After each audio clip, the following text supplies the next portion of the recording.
दोस्तों, आईपीएस आस्था सिंह को एक कॉल आता है। मैडम, एक आदमी को पुलिस सड़क पर पीट रही है। वो कह रहा है वो आपका पति है। वह बिना वर्दी के तुरंत घटनास्थल पर पहुंचती है और जब अपने खून से लथपथ पति को देखती है तो वर्दी की गरिमा का अर्थ उसके लिए और गहरा हो जाता है। पति को रोड पर पुलिस वाले पीट रहे थे तो आईपीएस बनकर पहुंची पत्नी, और फिर जो हुआ उसको जानने के लिए वीडियो में अंत तक बने रहना। दोस्तों, लखनऊ का हजरतगंज चौराहा शाम के 5 बज रहे थे। आसमान में बादल घिर आए थे, हल्की हल्की हवा चल रही थी और ट्रैफिक का शोर हर रोज की तरह कानों में घुलता जा रहा था। उसी भीड़-भाड़ वाले चौराहे पर एक साधारण सा आदमी, राहुल वर्मा, अपनी पुरानी स्कूटी पर धीरे धीरे स्कूल से लौट रहा था। उसके हाथ में बच्चों की कुछ नोटबुक थीं जिन्हें घर ले जाकर जांचना था।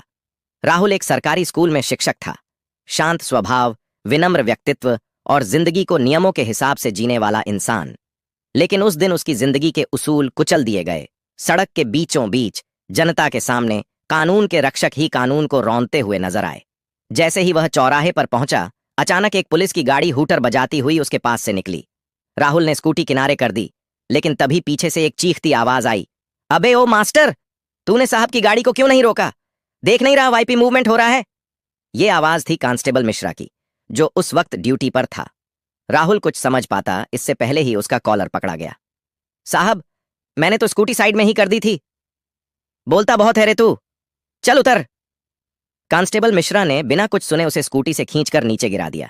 स्कूटी एक तरफ गिर गई और राहुल जमीन पर। उसके हाथ से नोटबुकें फिसलकर सड़क पर फैल गईं। राह चलते लोगों ने पलटकर देखा, पर किसी ने कुछ नहीं कहा। एक और पुलिस वाला दौड़ता हुआ आया, एसआई ठाकुर। वो मौके पर पहुंचते ही गरजा, सड़कों को बाप की जागीर समझ रखा है क्या? वीआईपी आने वाला है और ये बीच सड़क पर ड्रामा कर रहा है। फिर क्या था, 3-4 पुलिस वालों ने मिलकर राहुल को डंडों से पीटना शुरू कर दिया। उसके सिर से खून निकलने लगा, होंठ फट गए और शरीर पर खरोंचें उभर आईं। भीड़ में खड़े एक आदमी ने साहस करके राहुल का आईडी कार्ड उठाया जो गिर पड़ा था। राहुल वर्मा, शिक्षक, और ये रहा मोबाइल नंबर। उसने कांपते हाथों से उस नंबर पर कॉल किया। फोन की घंटी बजी। आईपीएस आस्था सिंह अपने दफ्तर में बैठी केस फाइलों में डूबी हुई थीं। जैसे ही उन्होंने फोन उठाया, दूसरी तरफ से घबराई हुई आवाज आई, मैडम, मैं एक राहगीर हूं। आपके पति को पुलिस वाले बीच सड़क पर पीट रहे हैं। उन्होंने खुद कहा कि आप उनकी पत्नी हैं, आईपीएस आस्था सिंह। एक पल को आस्था की सांस थम गई। कुछ पल के लिए उनकी सोचने की क्षमता रुक गई।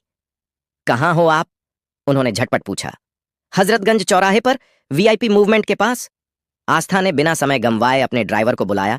वर्दी नहीं पहनी, सिर्फ एक शॉल ओढ़ी, चप्पल पहनी और गाड़ी में बैठकर निकल पड़ी। उनका चेहरा शांत था, लेकिन आंखें आग की तरह जल रही थीं। आस्था की गाड़ी भीड़ के पास रुकी। उन्होंने बिना किसी को कुछ बताए सीधा राहुल की ओर दौड़ लगाई। राहुल जमीन पर पड़ा था, उसका चेहरा खून और धूल से सना था। आस्था घुटनों के बल उसके पास बैठ गई। राहुल, राहुल, मेरी बात सुनो, आंखें खोलो। मैं आस्था हूं, तुम्हारी आस्था। राहुल ने धीरे धीरे आंखें खोलीं। चेहरे पर दर्द था, लेकिन जैसे ही उसने आस्था को देखा, होंठ कांपते हुए बोले, आस्था। इन्होंने कुछ भी सुने बिना एसआई ठाकुर पास आया। देखिए मैडम, बीच सड़क में तमाशा मत कीजिए। यह आदमी ट्रैफिक ब्लॉक कर रहा था। आस्था खड़ी हुई, शॉल हटाई और अपना पहचान पत्र उसकी आंखों के सामने लहराया। मैं आईपीएस आस्था सिंह हूं और यह आदमी मेरे पति हैं। आपने जो किया है वह सिर्फ एक आम आदमी की बेइज्जती नहीं थी, वह मेरी आत्मा पर चोट थी। अब देखना कानून कैसे जवाब देता है। ठाकुर और उसके साथ के जवानों के चेहरे पर हवाइयां उड़ने लगीं। भीड़ में सन्नाटा छा गया। फिर अचानक कुछ लोगों ने ताली बजानी शुरू कर दी। कई लोगों ने वीडियो बनाना शुरू कर दिया था। सोशल मीडिया पर यह दृश्य लाइव हो चुका था। एसआई ठाकुर, आप ड्यूटी से सस्पेंड हैं, अभी के अभी।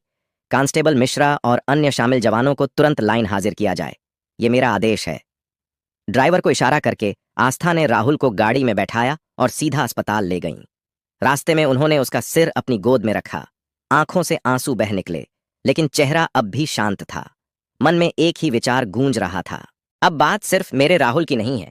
अब बात उस हर आम आदमी की है जिसे इस सिस्टम ने बार बार कुचला है। मैं जवाब लूंगी, अपनी वर्दी की ताकत से। राहुल को अस्पताल लाए हुए कुछ घंटे हो चुके थे। डॉक्टरों ने बताया कि उसकी हालत अब स्थिर है, लेकिन मानसिक आघात गहरा है। आस्था रात भर अस्पताल के बिस्तर के पास बैठी रही। हर बार जब राहुल की आंखें खुलतीं, वह सिर्फ एक बात कहता, आस्था, तुम ही मेरी आखिरी उम्मीद हो। सुबह की पहली किरण के साथ आस्था उठ खड़ी हुई। चेहरा थका हुआ था। आंखों में नींद की जगह अब क्रोध और दृढ़ता का मेल था। उसने अपना यूनिफॉर्म पहना, आईने में खुद को देखा और एक धीमी लेकिन मजबूत आवाज में कहा, अब वक्त है उस शपथ को निभाने का जो मैंने इस वर्दी को पहनते समय ली थी। मुख्यालय में उस दिन असामान्य हलचल थी। सोशल मीडिया पर रात की घटना वायरल हो चुकी थी।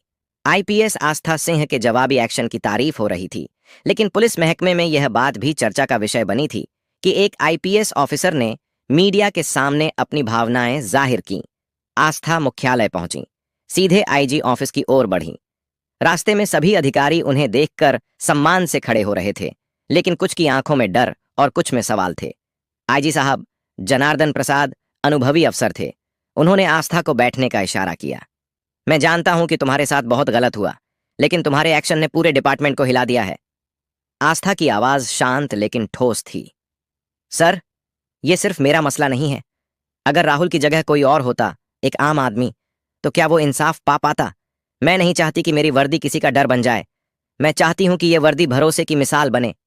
आईजी साहब ने गहरी सांस ली। क्या तुम चाहती हो कि इस केस की जांच खुद तुम करो? आस्था की आंखों में चमक थी। नहीं सर, मैं इस केस की जांच नहीं करूंगी, लेकिन मैं यह सुनिश्चित करूंगी कि एक स्वतंत्र और निष्पक्ष जांच हो। मैं चाहती हूं कि एक एसआईटी बनाई जाए जिसमें किसी भी जिले से अधिकारी हो सकते हैं। मुझे सिर्फ एक जिम्मेदारी चाहिए, पूरे सिस्टम में एक सुधार का मॉडल बनाने की। आईजी साहब ने हामी भरी। ठीक है, मैं मुख्य सचिव से बात करूंगा। इस बीच तुम चाहो तो छुट्टी ले सकती हो। आस्था मुस्कराई। पहली बार उस दिन। सर, मेरा पति अस्पताल में है, लेकिन देश में हजारों राहुल अस्पताल में हैं जिन्हें आवाज चाहिए। मैं छुट्टी नहीं लूंगी। उधर थाना हजरतगंज में पुलिसकर्मी सस्पेंशन के बाद तनाव में थे। कांस्टेबल मिश्रा का चेहरा उतारा हुआ था। सीआई ठाकुर कानूनी सलाह ले रहा था। वे सोच रहे थे कि मामला सुलझ जाएगा, लेकिन वे नहीं जानते थे कि इस बार बात सिर्फ एक एफआईआर की नहीं, एक बदलाव की थी। राहुल की गैर हाजिरी पर बच्चों ने कुछ पूछा तो एक सहायक शिक्षक ने बताया, तुम्हारे सर बीमार हैं, जल्दी ठीक हो जाएंगे। लेकिन बच्चों में से एक लड़का बोला, सर बीमार नहीं है, उन्हें पुलिस ने मारा है। मैं पापा के मोबाइल में वीडियो देख चुका हूं। पूरा स्कूल सन्न रह गया। एक मासूम बच्चे के मुंह से निकला सच पूरे समाज की चुप्पी को तोड़ रहा था। रात को आस्था ने राहुल के बगल में बैठते हुए उसका हाथ पकड़ा। राहुल, कल मैं एक प्रेस कॉन्फ्रेंस करने जा रही हूं। मैं सिर्फ तुम्हारे लिए नहीं, उन सबके लिए बोलूंगी जो चुप हैं, डरे हुए हैं या जिनकी आवाज कोई नहीं सुनता। राहुल ने उसकी ओर देखा। आंखों में गर्व था। उसने धीरे से कहा, मेरी आस्था अब सिर्फ मेरी नहीं रही, अब वो देश की आस्था बन गई है। पूरे मीडिया हॉल में सन्नाटा था। कैमरे लाइव थे। आस्था मंच पर आई, कोई कागज नहीं, सिर्फ सच्चाई लेकर। मेरे पति राहुल को एक पुलिस वाले ने नहीं मारा, उसे मारा एक मानसिकता ने, जो वर्दी की ताकत को अपनी जागीर समझती है। लेकिन अब वो समय गया जब आम आदमी चुप रहता था। अब आवाज उठेगी, और जब तक सिस्टम में बदलाव नहीं होगा, मैं चैन से नहीं बैठूंगी। पूरा हॉल तालियों से गूंज उठा। उस दिन एक अफसर नहीं, एक पत्नी, एक नागरिक, एक योद्धा बोल रही थी, और उसने ऐलान कर दिया था, अब जंग शुरू हो चुकी है। प्रेस कॉन्फ्रेंस के अगले दिन सुबह सुबह आस्था को कई फोन कॉल्स आने लगे। कुछ मंत्री, कुछ वरिष्ठ अधिकारी और कुछ मीडिया हाउस के मालिक, सब एक ही बात कह रहे थे, आस्था मैडम, आपकी भावनाएं वाजिब हैं, लेकिन सिस्टम को कटघरे में खड़ा करना यह तरीका सही नहीं है। आस्था ने हर एक को वहीं जवाब दिया, अगर तरीका यही है कि सच्चाई को चुप करा दो, तो मैं उस तरीके को नहीं मानती। मुख्यमंत्री यशवंत चौहान गंभीर चेहरे से एक फाइल देख रहे थे। उनके प्रमुख सचिव ने कहा, सर, अगर आस्था को रोका नहीं गया तो यह मुद्दा नेशनल मीडिया में आग बन जाएगा। मुख्यमंत्री ने हल्की मुस्कान के साथ कहा, क्या तुम्हें लगता है कि एक औरत अकेले सिस्टम से भिड़ सकती है? प्रमुख सचिव चुप रहा, लेकिन उसे पता नहीं था कि ये औरत कोई आम औरत नहीं थी। ये वही थी जिसने पुलिस अकादमी में गोल्ड मेडल जीतकर सबका ध्यान खींचा था। ये वही थी जिसने नक्सल क्षेत्र में तैनात रहकर आतंकवादियों के खिलाफ एक बड़ा ऑपरेशन सफल किया था। अब वो सिर्फ पत्नी नहीं, एक प्रेरणा बन चुकी थी। आस्था ने बिना किसी आदेश के खुद के वेतन से एक जन सुनवाई कैंप की शुरुआत की, जहां पीड़ित लोग अपनी समस्याएं बता सकते थे। पहले दिन ही सैकड़ों लोग आए। किसी की बेटी को थाने में झूठे केस में फंसाया गया था, किसी का बेटा बिना कारण जेल में था, किसी की बहन को रास्ते में पुलिस ने छेड़ा था। आस्था ने हर एक शिकायत को रिकॉर्ड किया, सबूत जुटाए और अपने ही विभाग के खिलाफ कार्रवाई शुरू की। तीसरे दिन आस्था को एक नोटिस मिला, आपका तबादला गोरखपुर कर दिया गया है, तत्काल प्रभाव से। वो मुस्कुराई। अखबारों में हेडलाइन बनी, सच की कीमत, ट्रांसफर। लेकिन आस्था रुकी नहीं। वह गोरखपुर नहीं गई। उसने मुख्यमंत्री को एक सार्वजनिक चिट्ठी लिखी। अगर सच बोलने की सजा ट्रांसफर है तो मुझे रोज ट्रांसफर कीजिए, मैं जहां भी रहूंगी सच का साथ दूंगी। ये चिट्ठी वायरल हो गई। छात्रों, युवाओं, महिलाओं और पूर्व अफसरों ने उसका समर्थन करना शुरू कर दिया। एक ऑनलाइन अभियान शुरू हुआ, #जस्टिस फॉर राहुल और #वी स्टैंड विद अस था। राहुल अब थोड़ा ठीक हो चुका था। जब उसने सोशल मीडिया पर अपने नाम का हैशटैग देखा तो उसकी आंखें भर आईं। मैंने तो सिर्फ अन्याय सहा था, लेकिन आस्था ने उसे आंदोलन बना दिया। राहुल ने फैसला किया कि वह स्कूल जाकर बच्चों को सिर्फ गणित नहीं पढ़ाएगा, बल्कि उन्हें न्याय और अधिकारों की भी शिक्षा देगा। आस्था का आंदोलन अब सिर्फ व्यक्तिगत नहीं रहा। शहरों, कस्बों और गांवों से आवाजें उठने लगीं। थानों के बाहर लोग शिकायतें लेकर पहुंचने लगे, लेकिन इस बार डर नहीं, उम्मीद थी। एक बूढ़ी औरत आस्था से मिलने आई। उसने कहा, बेटी, जब से तूने आवाज उठाई है, मेरा पोता रात को डरकर नहीं सोता। उसे लगता है कि अब पुलिस भी इंसान हो सकती है। उधर कुछ भ्रष्ट पुलिसकर्मियों और राजनेताओं की मीटिंग हुई। उन्होंने एक साजिश रची, आस्था के खिलाफ ही एक झूठा केस बनाकर उसे निलंबित कराने की। फाइल तैयार हो गई। एक महिला की झूठी शिकायत दर्ज करवाई गई। आस्था ने मेरे भाई को बिना वारंट पकड़ा और थाने में पीटा। अगली सुबह अखबार की हेडलाइन थी, IPS आस्था सिंह पर उत्पीड़न का आरोप, जांच शुरू। उसने तुरंत प्रेस को बुलाया। सत्य को मिटाने की कोशिश पहले भी हुई है, लेकिन झूठ की उम्र लंबी नहीं होती। मैं कानून की प्रक्रिया का सम्मान करती हूं, लेकिन मैं झुकूंगी नहीं। रात को राहुल ने आस्था को चाय देते हुए पूछा, क्या तुम थकती नहीं? आस्था ने उसकी आंखों में देखा। जब मैं तुम्हें जिंदा देखती हूं और लोगों को जागते हुए देखती हूं, तो मेरी थकान ताकत बन जाती है। यह था संघर्ष की शुरुआत। एक ऐसी जंग जो सिर्फ सिस्टम से नहीं, सोच से थी, और यह सोच अब धीरे धीरे बदल रही थी। IPS आस्था के संघर्ष को अब 4 सप्ताह बीत चुके थे। जनता की उम्मीदें उससे जुड़ चुकी थीं, लेकिन सिस्टम की साजिशें थमने का नाम नहीं ले रही थीं। उस पर लगे झूठे आरोपों की जांच के नाम पर उसे मानसिक रूप से परेशान किया जा रहा था। परंतु आस्था जानती थी, न्याय की आखिरी सीढ़ी अदालत होती है। सुबह सुबह कोर्ट के बाहर भीड़ जमा थी। पत्रकार, समाजसेवी, आम लोग, सबकी निगाहें कोर्ट के गेट पर थीं। अचानक एक काली गाड़ी रुकी और उसमें से आस्था उतरी। उसने IPS की वर्दी नहीं, एक सादगी भरी साड़ी पहनी हुई थी। चेहरा शांत, लेकिन आत्मा में तूफान था। राहुल ने उसका हाथ थाम लिया। वो अब पूरी तरह ठीक था। उसने धीरे से कहा, तुम अकेली नहीं हो आस्था, मैं तुम्हारे साथ हूं। आस्था मुस्कराई और दोनों कोर्ट की ओर बढ़े। आस्था का केस एक युवा और ईमानदार वकील अविनाश राजपूत लड़ रहा था। कोर्ट रूम में उसने जो कहा वो सिर्फ दलील नहीं, एक घोषणा पत्र बन गया। माय लॉर्ड, ये सिर्फ एक अफसर पर झूठा आरोप नहीं, बल्कि पूरे सिस्टम की ईमानदारी पर सवाल है। जब एक अधिकारी ईमानदारी से काम करे और उसके खिलाफ षड्यंत्र रचे जाए, तो सवाल हमें नहीं, इस तंत्र को करना चाहिए। जन सुनवाई कैंप में आए कई पीड़ित लोग गवाही देने कोर्ट पहुंचे। हर किसी ने अपने शब्दों में एक ही बात कही, अगर आस्था मैडम नहीं होती तो हमें आज तक कोई नहीं सुनता। आस्था की आंखों में नमी थी, लेकिन होठों पर आत्मविश्वास। सरकार की तरफ से खड़ा किया गया वरिष्ठ वकील आस्था के ऊपर व्यक्तिगत हमलों पर उतर आया। एक महिला अधिकारी होते हुए भी क्या उन्हें शोभा देता है इस तरह बगावत करना? अविनाश खड़ा हुआ। माय लॉर्ड, अगर सच के लिए खड़े होना बगावत है, तो इतिहास की हर नायिका बागी रही है, चाहे वो झांसी की रानी हो या कल्पना चावला। कोर्ट रूम तालियों से गूंज उठा। जज ने नाराज होकर कहा, कोर्ट में शांति बनाए रखें। मीडिया 2 खेमों में बंट गया था। एक जो आस्था की लड़ाई को साहसिक बता रहा था, दूसरा जो सरकार के साथ खड़ा था। एक रात आस्था के घर के बाहर अज्ञात बाइक सवारों ने पत्थर फेंके, लेकिन अगली सुबह मीडिया ने रिपोर्ट छापी। आस्था डरी नहीं, बोली, मैं नहीं झुकूंगी। कई सुनवाइयों के बाद आखिर वह दिन आ गया जब अदालत को फैसला सुनाना था। कोर्टरूम खचाखच भरा हुआ था। जज ने फैसला सुनाया। इस न्यायालय की राय में IPS आस्था सिंह के विरुद्ध लगाए गए आरोप प्रमाणित नहीं होते। यह अदालत उन्हें निर्दोष घोषित करती है और विभाग को आदेश देती है कि उन्हें पुनः कार्यभार सौंपा जाए। चारों ओर ताली बजने लगी। राहुल की आंखें छलक पड़ीं। आस्था ने सिर झुकाकर अदालत को प्रणाम किया। आस्था को दोबारा उसी जिले में पोस्ट किया गया जहां से साजिशें शुरू हुई थीं, लेकिन इस बार वो अकेली नहीं थी।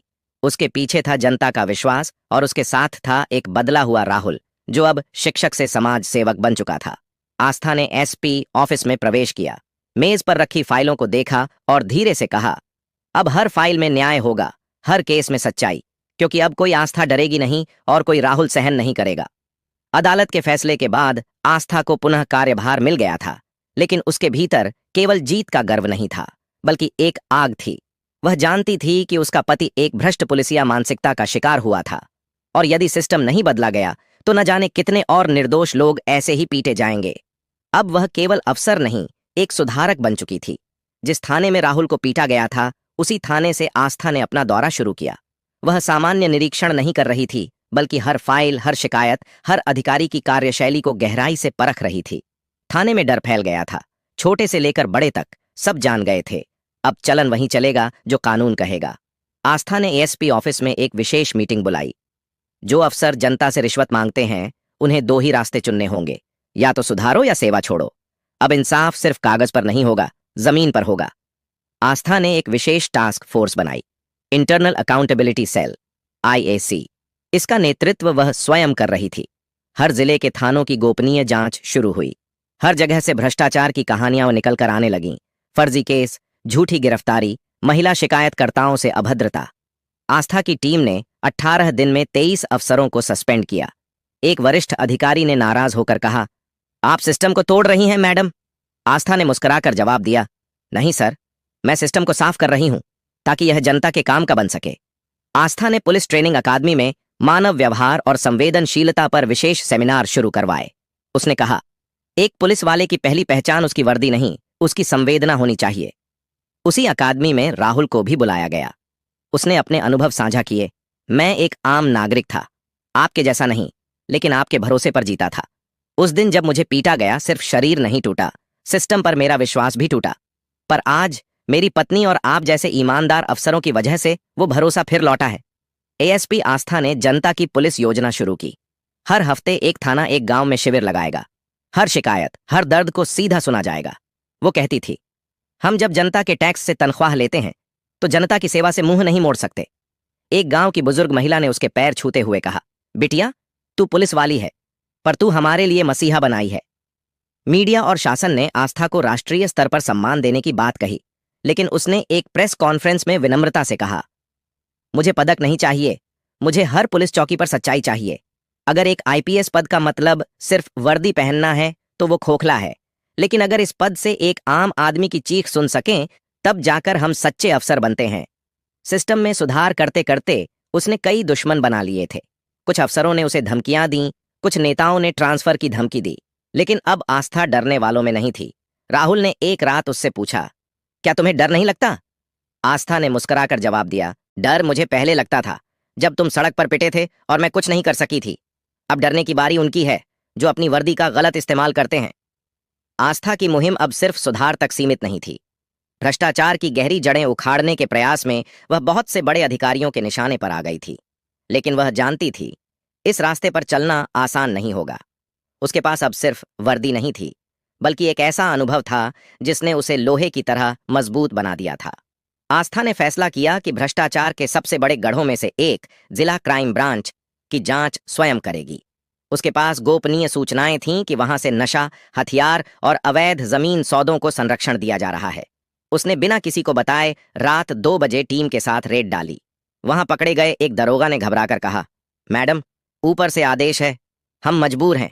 आस्था ने उसकी आंखों में देखा और कहा, ऊपर अब मैं हूं, और मजबूरी अब तुम्हारा बचाव नहीं, तुम्हारा अपराध है। राहुल ने अब अपने भीतर की बेचैनी को शब्दों में ढालना शुरू कर दिया था। वह एक जन जागरूकता अभियान में जुड़ गया।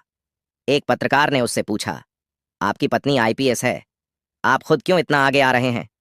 राहुल ने मुस्कुराकर कहा, क्योंकि अन्याय ने मुझे मारा था, और अब जब मुझे न्याय की ताकत मिली है तो मैं चुप नहीं रह सकता।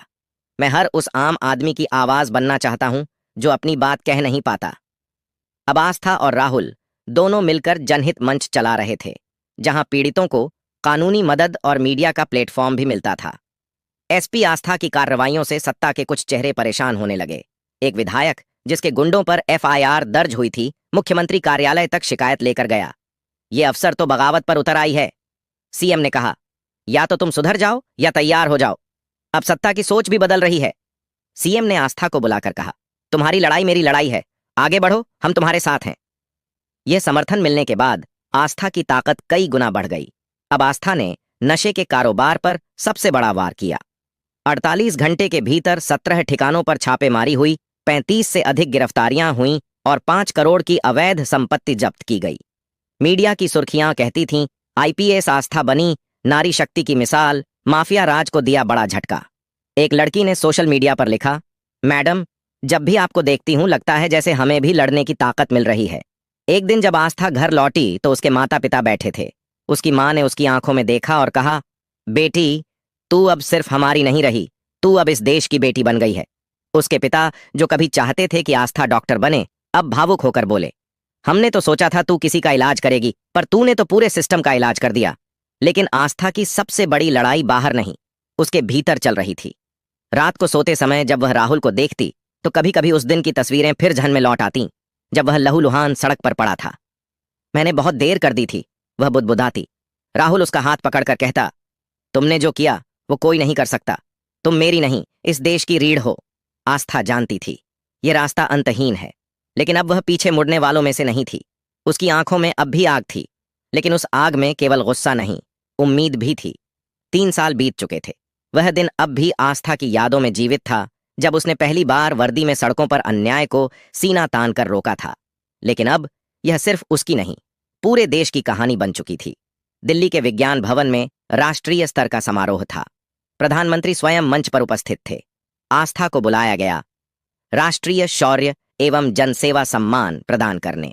जब उसका नाम पुकारा गया, हजारों लोगों की तालियों ने पूरा हॉल गूंजा दिया। राहुल पहली पंक्ति में बैठा था। उसकी आंखों में गर्व और भावुकता एक साथ बह रही थी। उसके माता पिता, जिन्होंने कभी सोचा भी नहीं था कि उनकी बेटी इतनी ऊंचाई छुएगी, आज सबके सामने नतमस्तक थे। जब आस्था मंच पर पहुंची, प्रधानमंत्री ने कहा, इस देश को ऐसे ही अफसरों की जरूरत है, जो नारी होकर भी शक्ति का प्रतिरूप बने। कार्यक्रम के बाद एक वरिष्ठ पत्रकार ने आस्था से पूछा, आपने जो किया, क्या वह सिर्फ एक पत्नी का फर्ज था या एक अफसर की ड्यूटी? आस्था मुस्कुराई, मैंने जो किया वो एक इंसान के रूप में किया, जिसकी आत्मा अन्याय के खिलाफ चुप नहीं रह सकती थी। पत्नी, अफसर या बेटी, सबके भीतर एक इंसान होता है। अगर वह जाग गया तो दुनिया बदल सकती है। राहुल ने अपने अनुभवों पर एक किताब लिखी, आस्था, एक पत्थर से फव्वारे तक। यह किताब बेस्ट सेलर बन गई। उसमें उसने लिखा, जिस दिन मुझे सड़क पर मारा गया था, मैं मरता नहीं बल्कि जागता था, और मेरे साथ मेरी पत्नी की आत्मा भी। वह दर्द ही था जिसने हमें वो बना दिया जो हम आज हैं। अब आस्था कई पुलिस अकादमियों में युवाओं को प्रशिक्षण देती थी। उसकी क्लास में हमेशा एक वाक्य लिखा होता, वर्दी से नहीं, आत्मा से न्याय होता है। लड़कियां उसकी तरह आईपीएस बनने की प्रेरणा लेती और लड़के उससे न्याय का पाठ सीखते। एक दिन आस्था अपने गांव के स्कूल में गई। वहां बच्चों से मिलते वक्त एक बच्ची ने पूछा, मैडम, क्या मैं भी बड़ी होकर आपकी तरह बन सकती हूं? आस्था ने उसका हाथ थामकर कहा, तू मुझसे भी बड़ी बनेगी, क्योंकि तूने सपने देखना शुरू कर दिया है। उनकी जोड़ी अब आस्था राहुल के नाम से जानी जाती थी। एक ऐसी मिसाल जहां प्यार, संघर्ष और कर्तव्य एक दूसरे को पूरा करते थे। उन्होंने एक फाउंडेशन शुरू किया, निर्भय भारत, जो जरूरतमंदों को कानूनी मदद, शिक्षा और आत्मसुरक्षा की ट्रेनिंग देता था। एक शाम जब दोनों छत पर बैठे चाय पी रहे थे, राहुल ने पूछा, क्या तुम्हें कभी पछतावा होता है कि हम एक सामान्य जिंदगी नहीं जी पाए? आस्था ने आसमान की ओर देखा और कहा, नहीं, क्योंकि हमारी जिंदगी ने बहुतों को सामान्य से विशेष बना दिया। और फिर दोनों चुपचाप उस डूबते सूरज को देखते रहे, क्योंकि उनके लिए हर डूबती शाम एक नई सुबह का आरंभ थी। तो दोस्तों, इस वीडियो में बस इतना ही। अगर आपको यह वीडियो पसंद आया हो तो इसे लाइक करना बिल्कुल न भूलें। आपका एक लाइक हमें और बेहतरीन कंटेंट बनाने की प्रेरणा देता है। इस वीडियो को अपने दोस्तों और परिवार के साथ शेयर करें। हो सकता है यह वीडियो किसी की मदद कर सके। अगर आप हमारे चैनल पर नए हैं तो जल्दी से सब्सक्राइब कर लें, क्योंकि हम आपके लिए ऐसी ही जबरदस्त जानकारी लाते रहते हैं। सब्सक्राइब करने के बाद बेल आइकन जरूर दबाएं, ताकि आपको हमारी हर नई वीडियो की नोटिफिकेशन मिले।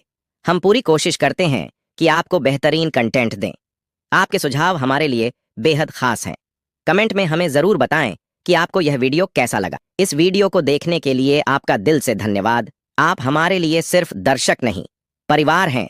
हमारा मकसद सिर्फ जानकारी देना नहीं, बल्कि आपके जीवन में सकारात्मक बदलाव लाना है। इसलिए वीडियो को पूरा देखें और सीखें। कुछ नया करने का जज्बा हमेशा बनाए रखें। कभी हार मत मानिए, क्योंकि हार के बाद ही जीत होती है। मेहनत करते रहिए और खुद पर भरोसा रखिए। हर दिन कुछ नया सीखिए और दूसरों को भी सिखाइए। इसी सोच के साथ हम आपसे विदा लेते हैं। अगली वीडियो में फिर मिलेंगे नई जानकारी और नए जोश के साथ। तब तक खुश रहें, सुरक्षित रहें और सीखते रहें। मिलते हैं अगली वीडियो में। जय हिंद, जय